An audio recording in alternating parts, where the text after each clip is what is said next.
In the judgment hall of Pilate, the Roman governor, Christ stands bound as a prisoner.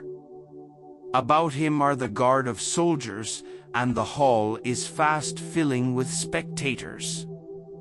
Just outside the entrance are the judges of the Sanhedrin, priests, rulers, elders, and the mob. After condemning Jesus, the council of the Sanhedrin had come to Pilate to have the sentence confirmed and executed. But these Jewish officials would not enter the Roman judgment hall. According to their ceremonial law, they would be defiled thereby, and thus prevented from taking part in the feast of the Passover. In their blindness they did not see that murderous hatred had defiled their hearts. They did not see that Christ was the real Passover lamb, and that, since they had rejected him, the great feast had for them lost its significance. When the Savior was brought into the judgment hall, Pilate looked upon him with no friendly eyes. The Roman governor had been called from his bedchamber in haste, and he determined to do his work as quickly as possible. He was prepared to deal with the prisoner with magisterial severity. Assuming his severest expression, he turned to see what kind of man he had to examine, that he had been called from his repose at so early an hour. He knew that it must be someone whom the Jewish authorities were anxious to have tried and punished with haste. Pilate looked at the men who had Jesus in charge, and then his gaze rested searchingly on Jesus. He had had to deal with all kinds of criminals, but never before had a man bearing marks of such goodness and nobility been brought before him. On his face he saw no sign of guilt, no expression of fear, no boldness or defiance. He saw a man of calm and dignified bearing, whose countenance bore not the marks of a criminal, but the signature of heaven. Christ's appearance made a favorable impression upon Pilate. His better nature was roused. He had heard of Jesus and his works. His wife had told him something of the wonderful deeds performed by the Galilean prophet, who cured the sick and raised the dead. Now this revived as a dream in Pilate's mind. He recalled rumors that he had heard from several sources. He resolved to demand of the Jews their charges against the prisoner. "Who is this man, and wherefore have ye brought him?" he said. "What accusation bring ye against him?" The Jews were disconcerted. Knowing that they could not substantiate their charges against Christ, they did not desire a public examination. They answered that he was a deceiver called Jesus of Nazareth. Again Pilate asked, "What accusation bring ye against this man?" The priests did not answer his question, but in words that showed their irritation, they said, "If he were not a malefactor, we would not have delivered him up unto thee." When those composing the Sanhedrin, the first men of the nation, bring to you a man they deem worthy of death, is there need to ask for an accusation against him? They hoped to impress Pilate with a sense of their importance, and thus lead him to accede to their request without going through many preliminaries. They were eager to have their sentence ratified, for they knew that the people who had witnessed Christ's marvelous works could tell a story very different from the fabrication they themselves were now rehearsing. The priests thought that with the weak and vacillating Pilate they could carry through their plans without trouble. Before this he had signed the death warrant hastily, condemning to death men they knew were not worthy of death.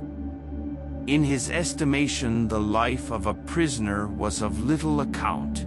Whether he were innocent or guilty was of no special consequence. The priests hoped that Pilate would now inflict the death penalty on Jesus without giving him a hearing. This they besought as a favor on the occasion of their great national festival. But there was something in the prisoner that held Pilate back from this. He dared not do it. He read the purposes of the priests. He remembered how, not long before, Jesus had raised Lazarus, a man that had been dead 4 days, and he determined to know, before signing the sentence of condemnation, what were the charges against him, and whether they could be proved. "If your judgment is sufficient," he said, "why bring the prisoner to me? Take ye him, and judge him according to your law." Thus pressed, the priests said that they had already passed sentence upon him, but that they must have Pilate's sentence to render their condemnation valid. "What is your sentence?" Pilate asked. "The death sentence," they answered, "but it is not lawful for us to put any man to death." They asked Pilate to take their word as to Christ's guilt and enforce their sentence. They would take the responsibility of the result. Pilate was not a just or a conscientious judge, but weak though he was in moral power, he refused to grant this request. He would not condemn Jesus until a charge had been brought against him. The priests were in a dilemma. They saw that they must cloak their hypocrisy under the thickest concealment. They must not allow it to appear that Christ had been arrested on religious grounds. Were this put forward as a reason, their proceedings would have no weight with Pilate. They must make it appear that Jesus was working against the common law, then he could be punished as a political offender. Tumults and insurrection against the Roman government were constantly arising among the Jews. With these revolts the Romans had dealt very rigorously, and they were constantly on the watch to repress everything that could lead to an outbreak. Only a few days before this the Pharisees had tried to entrap Christ with the question, "Is it lawful for us to give tribute unto Caesar?" But Christ had unveiled their hypocrisy. The Romans who were present had seen the utter failure of the plotters, and their discomfiture at his answer, "Render therefore unto Caesar the things which be Caesar's." Now the priests thought to make it appear that on this occasion Christ had taught what they hoped he would teach.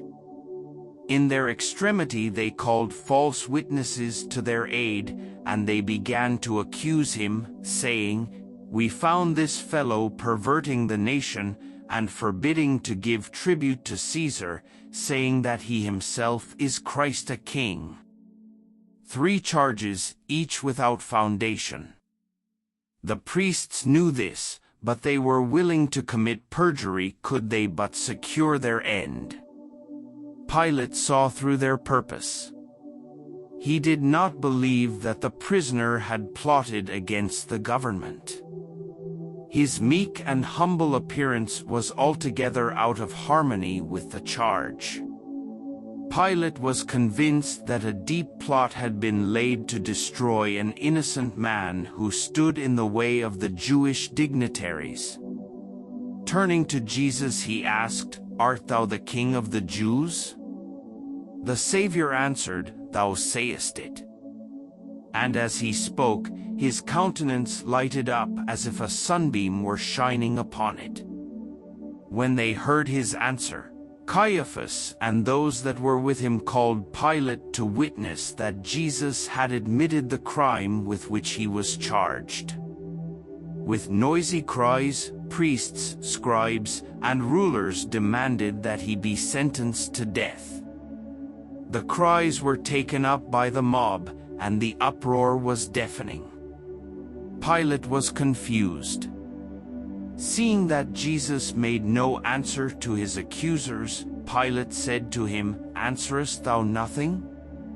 Behold how many things they witness against thee." But Jesus yet answered nothing.